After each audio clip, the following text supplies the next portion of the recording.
Paz do Senhor, meus irmãos. Que bom que você teve coragem para sair de casa, né? Toda vez quando dá uma meia hora antes de começar o culto e a chuva desce, muita gente acaba mudando os planos. Mas que bom que você veio.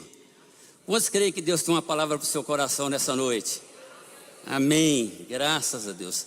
Queridos, toda vez que eu vou pregar, há uma preocupação muito grande com relação ao que Deus quer falar à igreja. É uma preocupação, há uma gama diferenciada de mentes, de pessoas, de idades. E a gente então fica buscando, orando e falando com Deus. Você pega a Bíblia, você olha de Gênesis e Apocalipse, tudo é pregável. São assuntos dos mais diferenciados. E Deus me deu uma palavra há um tempo atrás. Um irmão teve uma visão comigo. E ele disse para mim o seguinte: olha, eu tive uma visão que você era como um cofre. E esse cofre era um cofre muito grande. E esse cofre, de repente, ele ficou um cofre lacrado. Ficou parecendo uma pedra de aço, aquela coisa que nada move, nada abala. E eu fiquei pensando naquilo, porque se tem uma coisa que eu tenho nesses anos de crentes, não vou dizer simplesmente nesses anos de pastorados, que são poucos, são só 30 anos, mas esses anos de toda a minha vida, se tem uma coisa que às vezes a Iracema fala assim: você não fica triste com nada não? Não. Você não desespera com nada? Não. Você pensa que você vai morrer? Não, nunca pensei na minha morte. Você perde o sono? Não. Então, olhando para a vida, por aquilo que eu já vivi, por aquilo que eu já experimentei, nada mexe comigo, me abala assim como ser humano. E depois que eu construí uma vida mais íntima com Deus, isso gerou uma consistência muito grande na minha fé, nas minhas convicções. Aquela ideia de você enfrentar o que enfrentar. E eu lembrando disso hoje, Deus então colocou uma palavra no meu coração para falar aos irmãos. E eu quero então convidar você a se colocar de pé e abrir a sua Bíblia. Salmo de número 16. Salmo de número 16.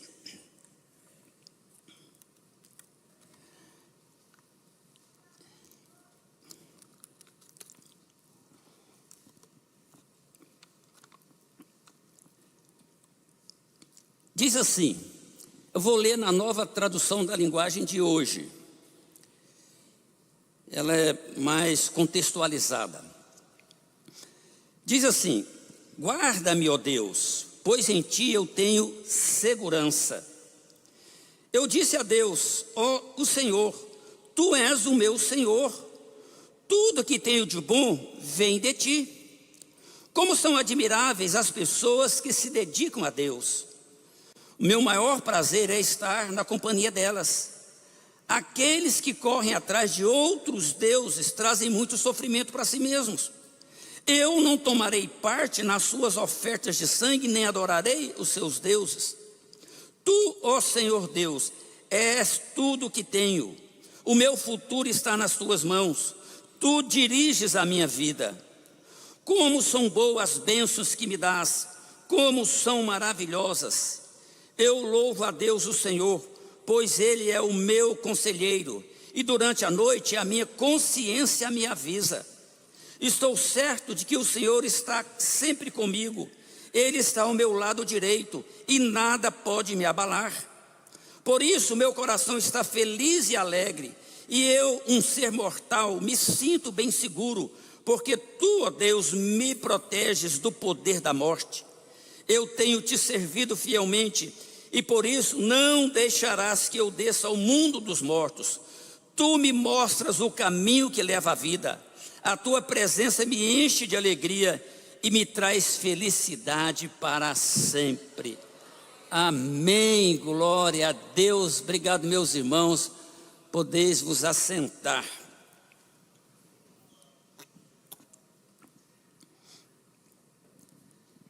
Queridos, se tem uma coisa que toda pessoa busca, todos nós buscamos, é uma identidade saudável. Todas as pessoas no mundo buscam se encontrar, encontrando a felicidade. E a ideia da identidade, ela é uma busca universal que alcança todas as pessoas. Você vai perceber uma coisa muito interessante, que essa busca, ela é gradativa, percebe? Ela vem acontecendo na vida das pessoas desde a tenra infância. Por exemplo, na infância nós recebemos a nossa identidade e não temos como rejeitar, porque ela nos é imposta. Então outras pessoas escolheram o nosso nome, a nossa família, o nosso endereço, a nossa roupa, a nossa comida. Você entra para a vida nessas condições. Quando chega na fase da adolescência, nós começamos a descartar parte dessa identidade.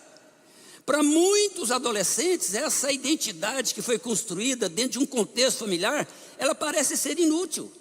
Ela começa a ser rejeitada. Nessa fase da vida, temos mais opções de escolhas e começamos a exigir o nosso espaço, impor as nossas vontades, e querer compartilhar os nossos pensamentos. É por isso que você vê que a fase da adolescência é a fase do confronto, é a fase do conflito, é a fase onde rapazes e moças, eles começam a pensar a vida numa outra perspectiva.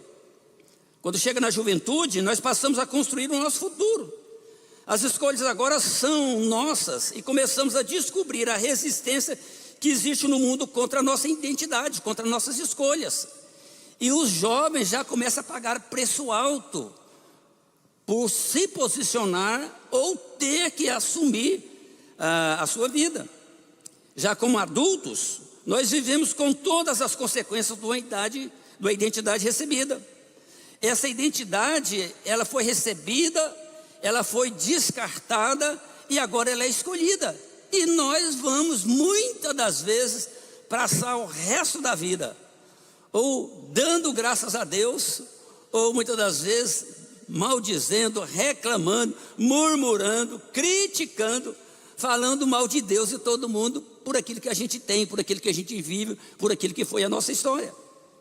Para o bem ou para o mal, irmãos, nós somos o que somos. E essa é a nossa identidade, e temos que viver e construir um futuro sobre a vida que nós temos. Percebe? Gostando ou não, aceitando ou não, concordando ou não, nós temos um histórico. Essa é a nossa vida. E aqui cabe uma pergunta: como é que vamos lidar com isso? Como é que nós vamos lidar com isso? Então, eu trouxe o Salmo de Davi, Salmo 16. É um hino que Davi cantava com total confiança e segurança em Deus. Davi tinha em Deus o seu refúgio, ele tinha Deus como a sua herança. Davi aqui, ele celebra a proteção divina, a alegria constante na presença de Deus. Também a esperança na ressurreição, porque esse salmo, ele também é um salmo profético sobre a vitória de Jesus, sobre a morte, sobre o Sheol, sobre a corrupção. Então ele é um convite para confiar em Deus. Mesmo diante de crises ou da morte, a presença de Deus nos dá todas as certezas. Aleluia! Glória a Deus, a presença de Deus nos dá todas as certezas. Então, olhando para a vida de um modo geral, eu aqui faço uma outra pergunta que eu vou responder ela durante essa pregação. Por que parece ser tão difícil ser feliz? Por que parece? Agora, quando eu estou fazendo essa pergunta, veja bem que eu estou fazendo num ambiente de fé. Eu estou fazendo numa comunidade de cristãos. Percebe? Eu não estou fazendo no meio de pessoas problemáticas, pessoas mundanas, pessoas sem nenhuma perspectiva. Eu estou falando para uma classe de pessoas que já cresceram mais na vida, que já tiveram experiência com Deus, que já tiveram respostas de Deus, que já foram tocados por Deus de alguma maneira, com cura, com libertação, com certeza de salvação, com perdão de pecados, com prosperidade, com direção, livramentos, portas abertas. É o que todos nós temos. Mas o contexto da felicidade, ele é comum a todos os seres humanos. Então, por que parece ser tão difícil, por que parece tão difícil ser feliz? Primeiro, porque nós, na maioria das vezes, confiamos na pessoa errada. Se você vê aqui a questão de Davi, falando aqui no verso 1, ele fala assim: guarda-me, ó Deus, pois em ti eu confio, pois em ti eu me refugio. Ou nessa tradução, pois em ti eu tenho segurança. Olha que Davi era um homem de guerra, olha que Davi enfrentou todo tipo de luta e problema. Mas ele não está dizendo aqui que ele tinha confiança nos generais dele, nos homens armados e treinados. Ele não tinha confiança no seu conselheiro pessoal. Ele estava falando aqui que a confiança dele estava literalmente em Deus. Irmãos, confiar em Deus significa depositar toda a fé e segurança e esperança na pessoa de Cristo, nas obras dele, nas promessas deles. Também significa renunciar a depender da própria força, do próprio entendimento, depender de coisas ou de terceiros para salvação, para direção de vida. Então, essa consciência, ela precisa permear nossa mente em todo o tempo. E essa consciência, ela é construída como? Como é que você atinge isso? Como é que você alcança isso? Essa confiança, ela é baseada na palavra de Deus. Ela vem por meio do Espírito Santo, que traz paz, traz propósito, traz segurança. Independente das circunstâncias, Deus é fiel e nunca nos abandona. Lá em Provérbios, capítulo de número 3, verso de número 5, Salomão escreve o seguinte: quem despreza, capítulo 3, verso de número 5, ele diz assim: confio no Senhor de todo o coração e não se apoie na sua própria inteligência. Porque a ideia que o mundo é dos espertos, dos experientes, dos inteligentes, dos poderosos, dos capazes, dos ricos, dos influentes, dos poderosos, isso ele traz sobre a vida das pessoas aquela vontade de alcançar isso por meio dessas virtudes. Mas o que Davi está falando aqui é justamente o contrário. O Salomão está dizendo que a gente não pode confiar na nossa própria inteligência. Percebe? A inteligência, ela é importante. Só que a inteligência, ela te dá uma visão até certo ponto. Você não tem uma visão do amanhã.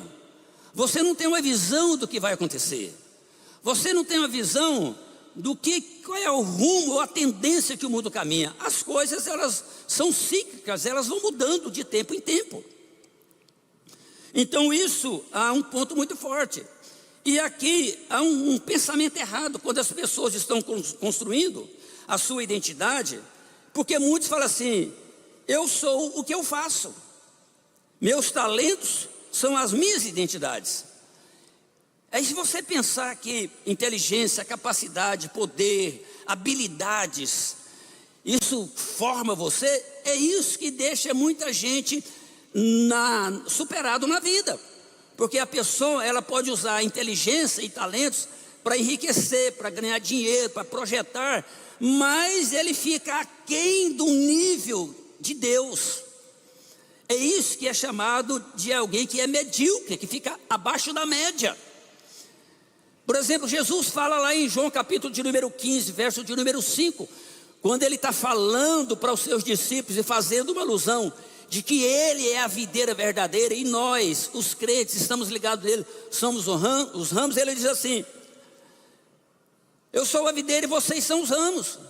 Quem está unido comigo e eu com ele, esse dá muito fruto. E Jesus aqui então, ele traz uma instrução muito interessante, porque ele fala assim: porque sem mim vocês não podem fazer nada.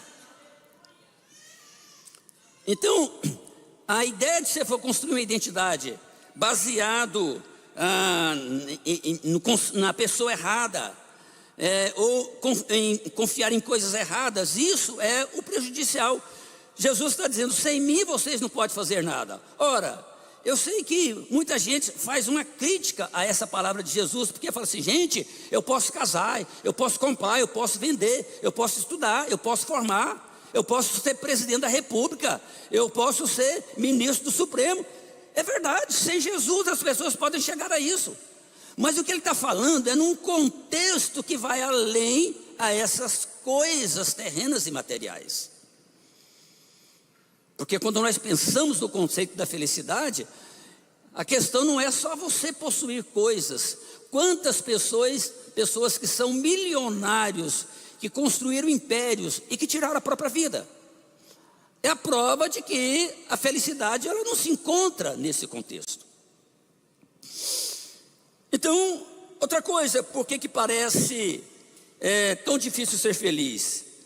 Porque nós aprendemos um conceito errado. Quando você olha aqui Davi falando, versos 2 e 3, ele fala assim: eu disse a Deus, o Senhor, tu és o meu Senhor, tudo que eu tenho de bom vem de ti. Percebe? Davi aqui, ele está emitindo um conceito do que ele tinha em Deus, das coisas boas que vinham de Deus. No verso 3 ele fala assim: como são admiráveis as pessoas que se dedicam a Deus. O meu maior prazer é estar na companhia delas. Davi está emitindo um conceito. Ele está vendo pessoas que amam a Deus, que temam a Deus e que têm alegria por isso. Ele não está dizendo que ficaram ricos por causa disso, mas ele está dizendo que tem prazer em amar a Deus, servir a Deus, temer a Deus. E outro conceito que ele emite aqui, ele fala assim: o meu prazer é estar na companhia delas. Então Deus tem compromisso, irmãos, com quem tem compromisso com Ele. Deus tem compromisso com aqueles que são os fiéis. E a Bíblia diz que os olhos de Deus procuram os fiéis na terra para que estejam com Ele, para que ande nos seus caminhos, em caminhos retos. Então Deus se compromete com quem se compromete com Ele, quem vive de acordo com a sua vontade, com os seus propósitos, até mesmo nas dificuldades. É interessante, irmãos, você entender essas verdades, de que Deus é fiel para cumprir as suas promessas. É por isso que no Salmo 91, o verso de número 2, o salmista diz assim: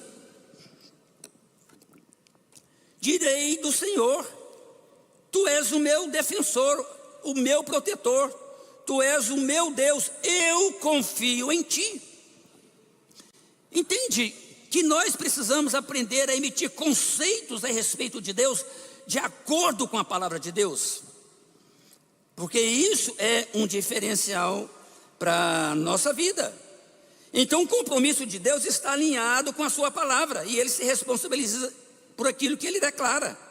A fidelidade divina, irmãos, é vista como uma garantia para que aqueles que buscam viver uma vida obediente e entregue a Deus possam alcançar os seus intentos. Qual que é o pensamento errado aqui? Eu sou uma pessoa que Deus não quer abençoar, porque a minha imperfeição me dá a minha identidade. Percebe? Às vezes muita gente não entra no ritmo da fé, na busca de Deus para alcançar as coisas, porque elas mesmas se veem aquém. Se você pensar a respeito do amor de Deus, a Bíblia diz que Deus prova o seu amor para conosco pelo fato de que Cristo morreu por nós, sendo nós pecadores. Você quer uma prova maior do que essa? Não havia méritos, não havia nenhum título especial que chamasse a atenção de Deus, a não ser título de pecador, de condenado ao inferno, de alguém que não tinha futuro e perspectiva. Mas Deus nos amou e provou esse amor por nós. Então a gente precisa ter esse entendimento. Quando você vê aquela história daquela mulher pecadora que foi pega em flagrante adultério,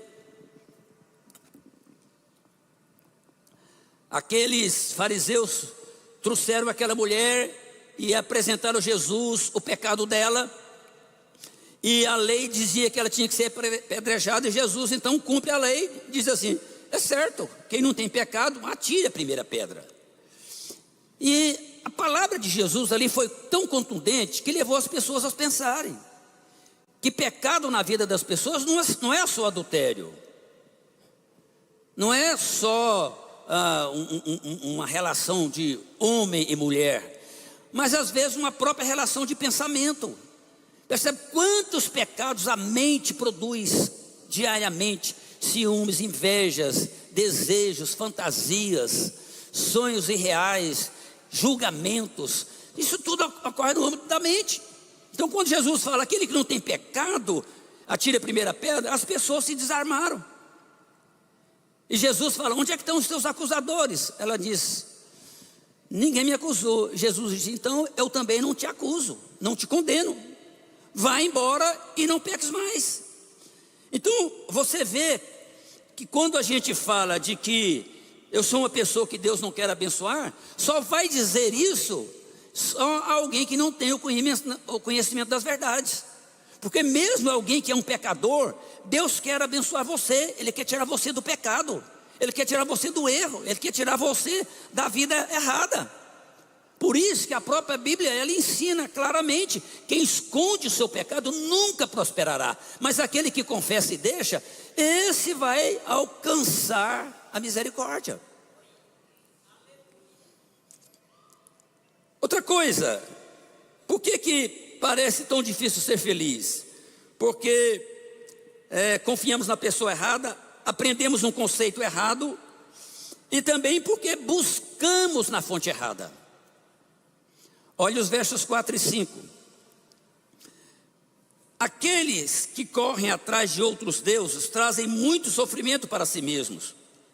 Eu não tomarei parte nas suas ofertas de sangue e nem adorarei outros deuses. Olha o verso 5. Ele diz, tu, ó Senhor Deus, és tudo que eu tenho. O meu futuro está nas suas mãos e tu diriges a minha vida. Então aqui ele está mostrando uma coisa interessante, buscar em fonte errada. No caso aqui, ele está citando aquele que confia em deuses falsos, em ídolos, imagens, imagem de escultura. Talvez a grande arma e engano do diabo com relação às imagens e à idolatria é que o próprio livro de primeira carta de Coríntios fala que por trás das imagens há demônios. E as pessoas, elas são cegas para não entender isso. Então a idolatria, no que o texto aqui está dizendo, a revelação de Davi, é que as pessoas que entram para a idolatria, elas estão sujeitas a uma grande situação de angústia, de sofrimento, de opressão, de destruição, literalmente.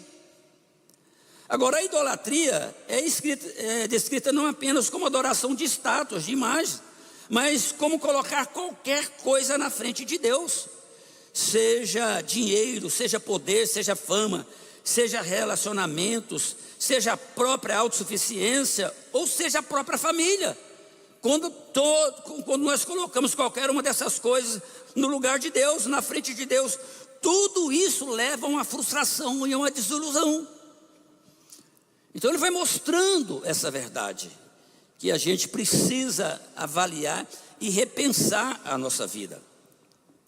Então a fonte errada é quando a gente então não entende como é que a gente alcança os melhores resultados na nossa vida. Lá em Isaías capítulo 55, verso 1, o profeta Isaías, ele escreve o seguinte: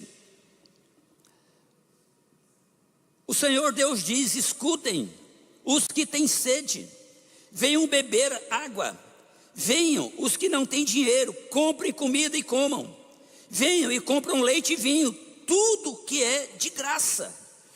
Aí ele vai mostrar uma coisa interessante daquilo que a gente conquista em Deus. Deus é considerado como uma fonte inesgotável de vida, de amor, de sabedoria, de paz, de suprimento, de provisão, de esperança e de alegria, como esse salmo aqui. Ele quer mostrar essa verdade para a nossa vida. Então, qual que é o pensamento errado? Quando nós estamos construindo essa identidade diante de Deus e a gente lida com essas pressões, é que muitas vezes as pessoas pensam: eu sou o que os outros pensam de mim, a minha reputação é minha identidade.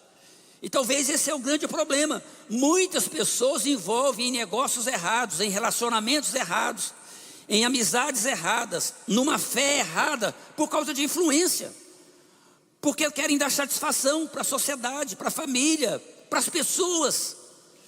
Então acaba construindo essa identidade falsa, que leva elas para mais cedo ou mais tarde viver um contexto de frustração.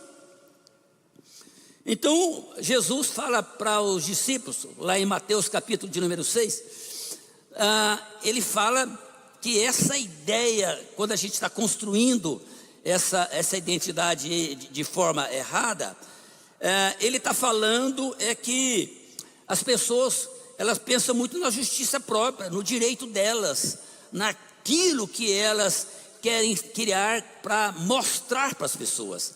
Aí no verso 1 de Mateus 6, Jesus então fala para os discípulos tomar cuidado de não praticarem os seus deveres religiosos em público, a fim de serem vistos pelos outros. Se vocês agirem assim, não receberão nenhuma recompensa do Pai de vocês que está no céu.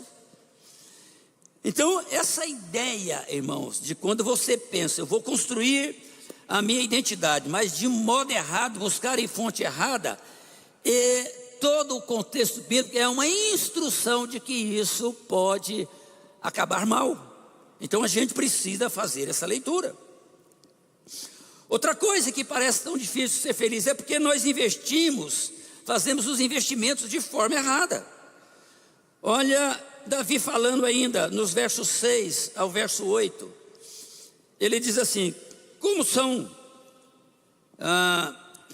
boas as bênçãos que me dás, como são maravilhosas. Eu louvo a Deus, o Senhor, pois Ele é meu conselheiro durante a noite. E durante a noite a minha consciência me avisa. E sou certo de que o Senhor está sempre comigo. Ele está ao meu lado direito. Nada pode me abalar. Então há uma declaração poderosa de confiança e perseverança ligada à mensagem de firmeza espiritual diante das adversidades. Aqui ele fala de uma fé que é inabalável. Ele é comparada a estar firme como uma rocha. Então, nós podemos ser firme como uma rocha que é Cristo, ou nós podemos estar firmes na rocha que é Cristo. De qualquer maneira, irmãos, nós não seremos abalados.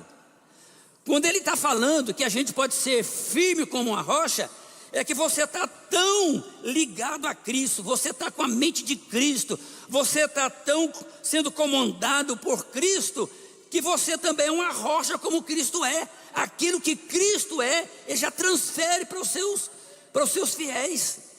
Então essa firmeza, ela também vem e alcança a nossa vida. E mesmo quando nós enfrentamos um vale de densas trevas, nós podemos confiar na presença, no cuidado de Deus.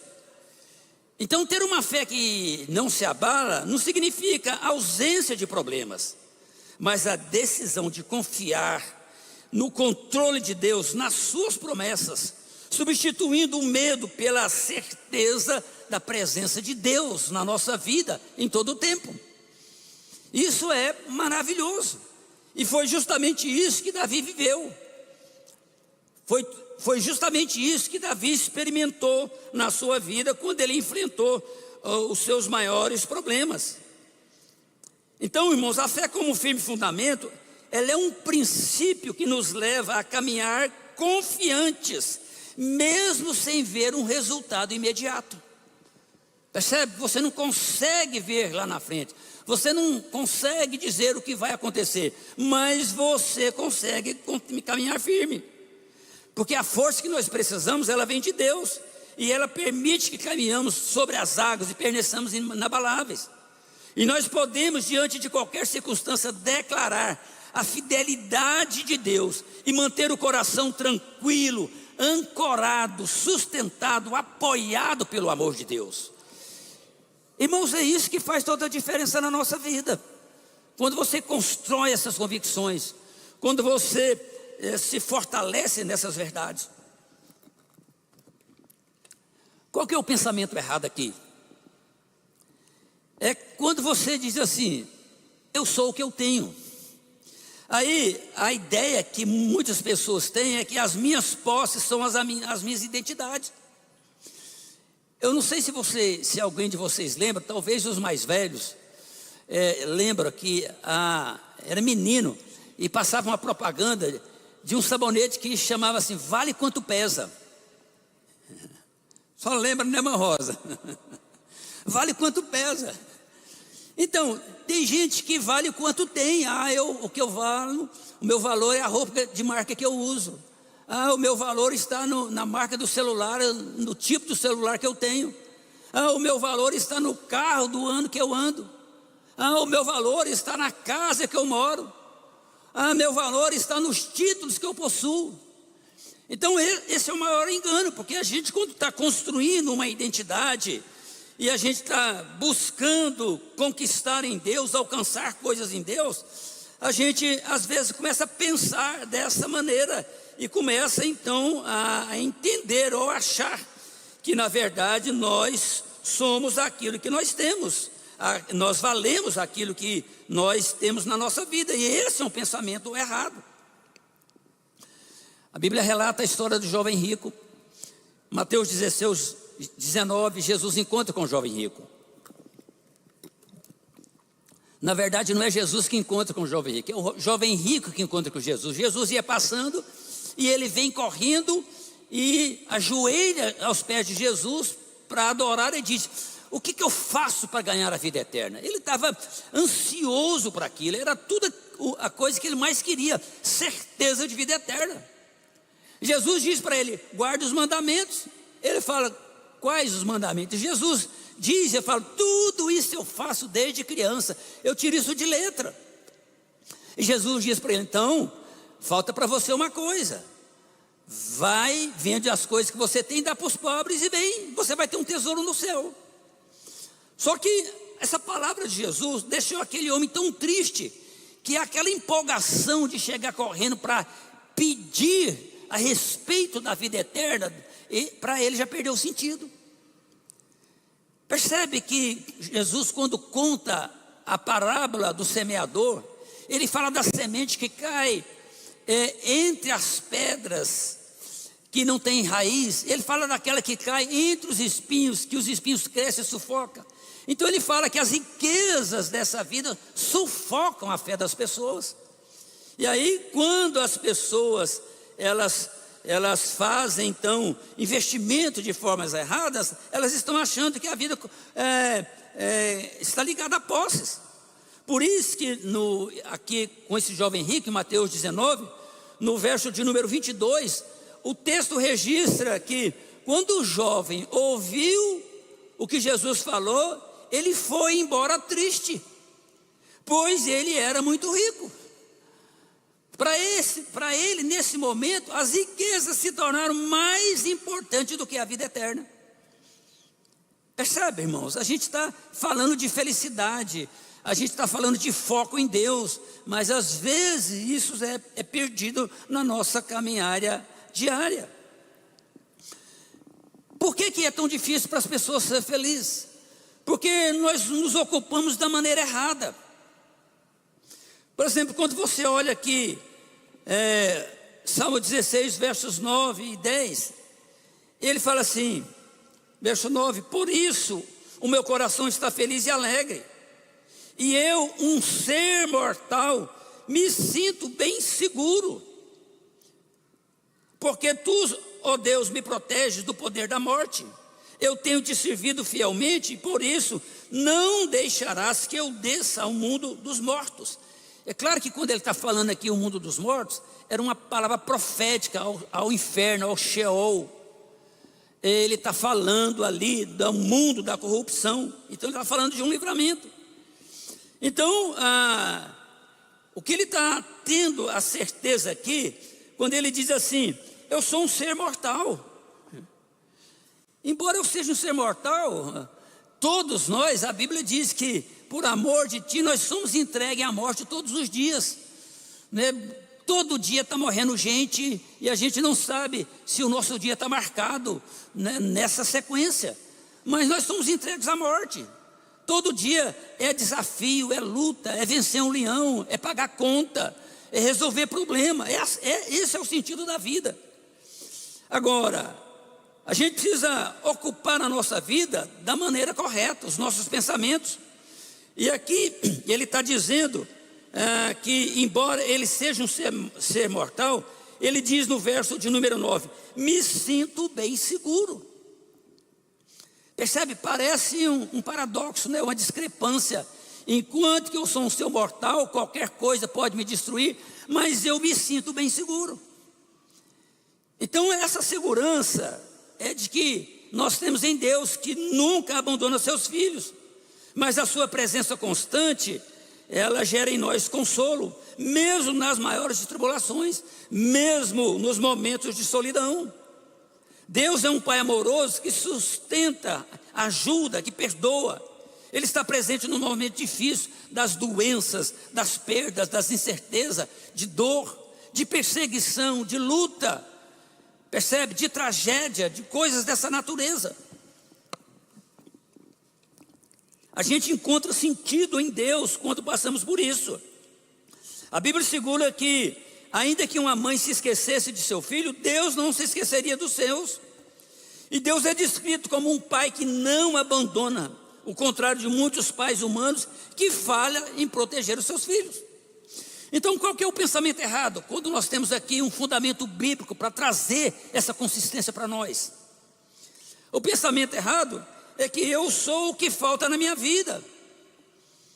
Meus desejos me dão a minha identidade, eu sou formado naquilo que eu espero que aconteça comigo. Então esse é o grande problema na nossa vida. E se a gente pensar nisso, a gente acaba não entendendo a verdade da mensagem do Evangelho. Quando você olha a história da mulher samaritana, lá em João capítulo de número 4, Jesus está no poço, ali no poço de Jacó, e a mulher chega para tirar água, e Jesus diz: dá-me água a beber. E ela diz: como é que você, um judeu, pedindo água para mim, que sou samaritana? Aí Jesus empreende um diálogo com ela: se você soubesse quem lhe pede água, tu lhe pedirias e eu te daria água viva. Ela diz: Senhor, como é que você vai me dar água viva, que você não tem como tirar, o poço é fundo. Aí ela fala assim: a água que eu lhe der, você nunca mais terá sede. Ele estava falando do anseio da alma, do espírito. E aí, quando Jesus fala isso para ela, fala assim: então me dá dessa água, é essa água que eu quero beber. Aí Jesus fala para ela assim: vai lá e chama o seu marido e traga ele para a gente conversar. Aí ela fala: eu não tenho marido. Aí Jesus diz: você disse bem, porque você já teve 5 maridos, o que você tem agora não é seu. Entende o que Jesus estava falando, irmãos? Aquela mulher já havia se divorciado 5 vezes. Agora ela estava morando com um homem, alinhada com ele, acasalada com ele, mas não era marido e mulher. Entende isso? E esse era o problema dela, que ela era discriminada, que ela era considerada uma mulher profana, mundana, adúltera. Mas o que é interessante, olhando para a história dessa mulher e esse diálogo dela com Jesus, lá em João, capítulo de número 4, verso 13, Jesus fala então para ela: quem beber dessa água terá sede outra vez. Aí o verso de número 14 ele fala: mas a pessoa que beber da água que eu lhe der nunca mais terá sede, porque a água que eu lhe der se tornará nela uma fonte de água que dará vida eterna. Então, irmãos, esse é o ponto importante, que a gente precisa construir conceitos em Deus fundamentados na verdade, na palavra dele. Não é do jeito que eu acho, do jeito que eu penso, do jeito que eu quero. Percebe? Se você não entender o mistério e a revelação de Deus sobre essa questão, você pode ficar aquém e construir uma identidade errada. Você pode estar dentro da igreja, mas no final você pode ser como um Judas, que eu preguei no domingo passado, que perdeu a visão do que era o reino de Deus, o Messias, e acabou tirando proveito da situação que gerou uma tragédia e morte na vida dele. Então a gente precisa ocupar da maneira correta, da forma correta, sobre a vida, sobre os fatos, sobre o contexto que a própria palavra de Deus revela para nós. Então, para encerrar aqui esse contexto de reflexão, por que é tão difícil, parece tão difícil para as pessoas serem felizes? Porque olhamos na direção errada. Olha o verso de número 11, Davi encerra o verso 11 falando assim: tu me mostras o caminho que leva à vida. Percebe? Davi, ele está dizendo, Deus mostra o caminho que leva à vida. A tua presença me enche de alegria e me traz felicidade para tudo sempre. Então Davi, aqui ele está mostrando para as pessoas, você pode ter muitos caminhos da vida, você pode tomar muitas decisões, você pode fazer o que dá na sua cabeça, você pode resolver do seu jeito, você pode impor aquilo que você acha que é o seu jeito de ser. Mas o que Davi está dizendo aqui é que há um caminho revelado por Deus, que é o melhor, que é o que não vai trazer frustração. Irmãos, quantas pessoas que chegam no final da vida falam assim: casei errado, eu fiz uma faculdade errada, eu fiz um investimento errado, eu construí filho de modo errado. Percebe? Tem quantas pessoas que chegam no final da vida que se arrependem do que construiu, do que recebeu. Então a gente precisa pensar, por que isso acontece? Porque as pessoas não estão entendendo o que a palavra está dizendo. Tu me mostras o caminho que leva à vida. Deus quer revelar isso para nós. E o caminho que leva à vida, no caminho de Deus, não é um caminho de atalho, não é caminho de desvios. Pode ser o caminho mais longo, mas é o caminho que vai gerar os resultados certos, dentro da bênção de Deus, da aprovação dEle, dos melhores resultados. Então Deus guia a jornada humana, oferecendo direção, segurança, oferecendo propósito. Na presença de Deus está a segurança contra os perigos da vida. E Ele atua, aqui está mostrando como um pastor, dando direção, dando proteção. Confiar nessa condução permite enfrentar os desafios com fé, pensamento que há uma orientação superior para a nossa caminhada. Então, como é que você pode alcançar a verdadeira alegria? Você precisa ajustar a sua visão. Percebe? A cosmovisão, a visão de mundo. Precisa aprender a olhar para a vida com as lentes espirituais, com os óculos de Deus. Percebe? Com a visão de Deus. A gente precisa olhar isso. Porque se você não alinhar a sua cosmovisão, você vai ver só o lado negativo da vida, só os problemas, só os erros, só as dificuldades. E esse é o maior problema de muitas vezes das pessoas. Lá em Romanos capítulo de número 12, os versos 1 e 2, Paulo escreve dizendo assim: portanto, meus irmãos, por causa da grande misericórdia divina, peço que vocês se ofereçam completamente a Deus, como um sacrifício vivo, dedicado ao seu serviço e agradável a Ele. Esta é a verdadeira adoração que vocês devem oferecer a Deus. Aí no verso 2, ele explica isso de modo diferente. Não vivam como vivem as pessoas deste mundo. Percebe que mesmo sendo cristão, nós podemos viver do modo como as pessoas vivem. Podemos construir o mesmo pensamento, os mesmos conceitos que as pessoas mundanas estão construindo. Não vivam como as pessoas deste mundo vivem, mas deixe que Deus os transforme por meio de uma completa mudança da mente de vocês. Assim vocês conhecerão a vontade de Deus, isto é, aquilo que é bom, aquilo que é perfeito, aquilo que é agradável a Ele. Você precisa mudar as suas prioridades. Ora, quando a gente pensa na vida, e se você percebe que ações e movimentações que não estão gerando resultado, você tem que avaliar prioridades. É assim que todo mundo faz. À medida que você avalia as prioridades, é saber, eu estou investindo onde Deus quer que invista, é onde vai gerar os melhores resultados.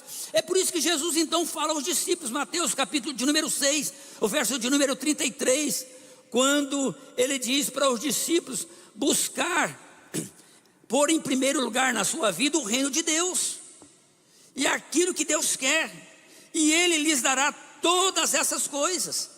Então, se você entender essa verdade, que a coisa mais importante na nossa vida é colocar em primeiro lugar as coisas de Deus, as coisas espirituais, o reino de Deus.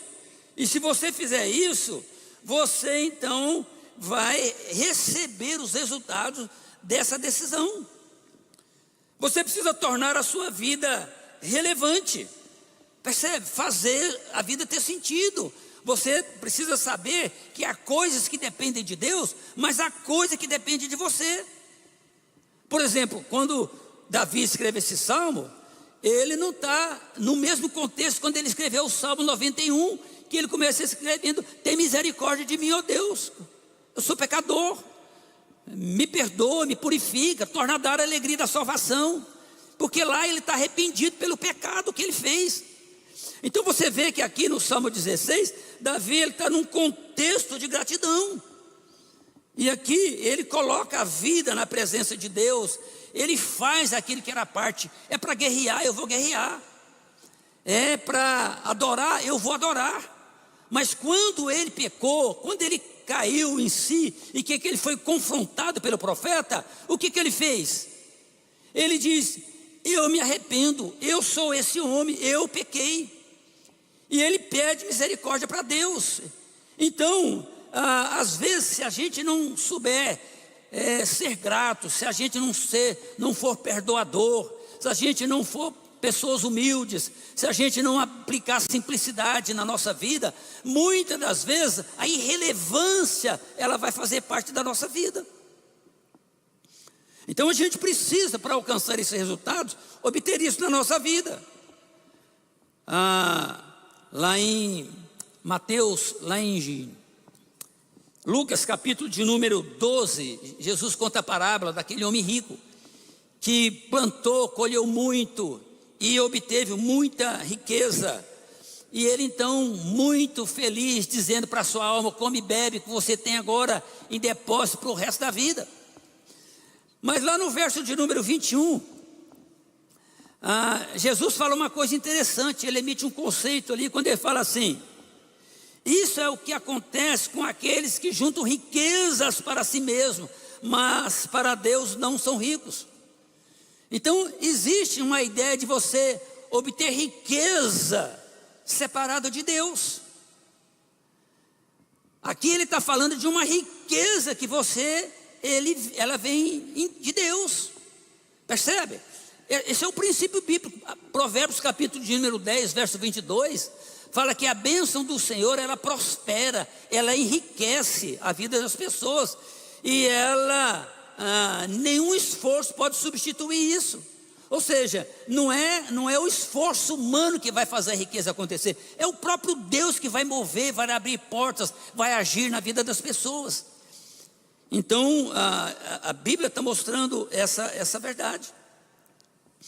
Outra coisa importante, irmãos, a gente precisa aprender a julgar a vida com uma perspectiva de Deus. Você olha com a perspectiva de Deus, mas julgar com a perspectiva de Deus. Por exemplo, Provérbios capítulo de número 14, verso de número 12, ele fala assim que há caminhos que parecem certos, mas podem acabar levando à morte. Percebe o risco disso? As pessoas tocar a vida toda construindo, fazendo investimento, e só lá no final da vida entender que aquele caminho que ele andou era um caminho de morte. Muitas pessoas às vezes só acordam no leito de uma enfermidade, quando já está numa doença terminal, quando já está num contexto dos mais difíceis e complicados. Então a gente precisa aprender a olhar para a vida, a julgar da maneira correta. Lá em Provérbios capítulo de número 12, verso 28, Salomão então fala assim, que a honradez é o caminho para a vida, mas a falta de juízo é a estrada para a morte. Então você constrói também para a vida sendo uma pessoa honrada, sendo uma pessoa sensata, sendo uma pessoa honesta, sendo uma pessoa justa.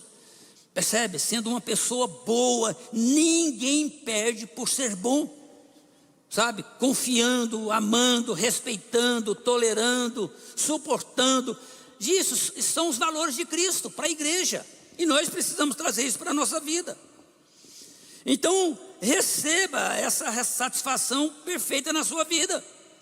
Lá em Jeremias capítulo de número 2, verso 13, o profeta Jeremias fala assim, que o meu povo cometeu 2 pecados. Jeremias 2, verso 13. Ele diz, Jeremias 2, 13. Ele diz, o meu povo cometeu 2 pecados. Eles me abandonaram a mim, fonte de água viva, e cavaram para si cisternas rachadas, cisternas que não retêm água, que deixam vazar água da chuva. Percebe que ele está falando aqui de uma cisterna rachada. Eu não sei se você entende o que significa isso, porque a cisterna rachada, ela nunca acumula água. É igual a Abacuque fala de você pegar o seu salário e colocar num saco furado. Percebe? Você trabalha, junta e não vê resultado. Aqui ele está falando de cisterna rachada. Ela nunca retém a água. Então a gente precisa trazer isso, construir uma identidade marcada pela fé. Quando se trata da nossa identidade, sempre temos em nossas mãos o poder de escolher o que vai influenciar ou formar essa identidade. E esse poder é o que a Bíblia chama de fé. Então fé é crer que Deus é a fonte da satisfação perfeita. E viver pela fé é rejeitar a tentação de você gerenciar a sua própria vida.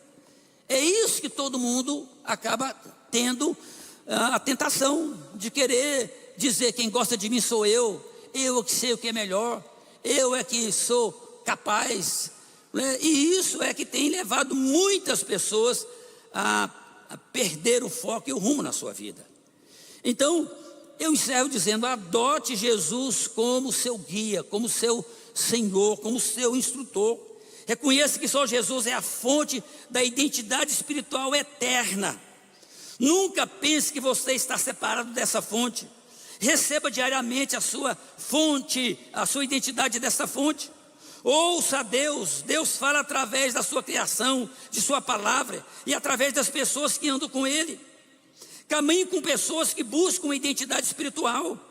Essa caminhada, irmãos, ela não é solitária, é para ser vivida em comunidade. Pratique disciplinas que formam uma nova identidade, ouvindo, louvando, agradecendo, confessando, afirmando, intercedendo, pedindo, agindo. Obedeça a voz de Deus. Somos chamados para abandonar os nossos pecados, para viver uma vida de comunhão com Deus em todo o tempo. Se você fizer isso, essas verdades do Salmo 16, elas serão proféticas na sua vida, aleluias. Elas vão fazer toda a diferença na sua vida.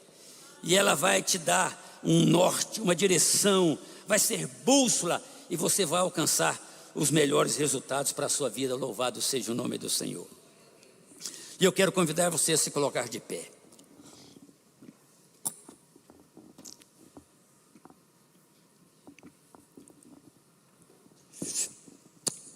Então, enquanto nós louvamos a Deus, eu quero fazer um convite para você. E eu vou orar sobre isso. Porque se nós queremos construir uma identidade em Deus, nós queremos então alcançar um nível de maturidade, de firmeza, de fortaleza. E quando eu recebi essa visão a respeito da minha vida como um cofre que gerou uma estrutura, uma consistência, gente, não é isso que todo mundo quer. Você ser uma pessoa firme, uma pessoa sustentada, uma pessoa, sabe, capaz de enfrentar todos os embates, ouvir as piores acusações, passar por perseguições, saber lidar com perdas, saber lidar com rejeição, sabe, com calúnias, com julgamentos, com prejuízos. E a sua fé era permanecer intacta, permanecer inabalada. Então é para isso que eu quero orar com você nessa noite, para Deus fazer da sua vida esse cofre. Porque muitas das vezes as pessoas olham para a sua vida e falam assim: ah, o meu cofre, pastor, eu até tenho um cofre, mas é um cofre de papel. Qualquer vento que sopra ele desmonta. Qualquer meia dúzia de moedas que eu coloco no meu cofre, ele já encheu. Sabe, eu não tenho paciência, eu sou uma pessoa difícil, temperamental. Então eu quero orar com você nessa noite, para Deus te tornar capaz, para Deus trazer sobre você uma unção dos céus, para tornar você resistente, resiliente, capaz de enfrentar lutas, de enfrentar os problemas, de passar por cima das maiores dificuldades e não se abalar na sua fé. Se você crê, se você quer, então eu quero convidar você a vir à frente e vou ministrar uma palavra profética sobre a sua vida.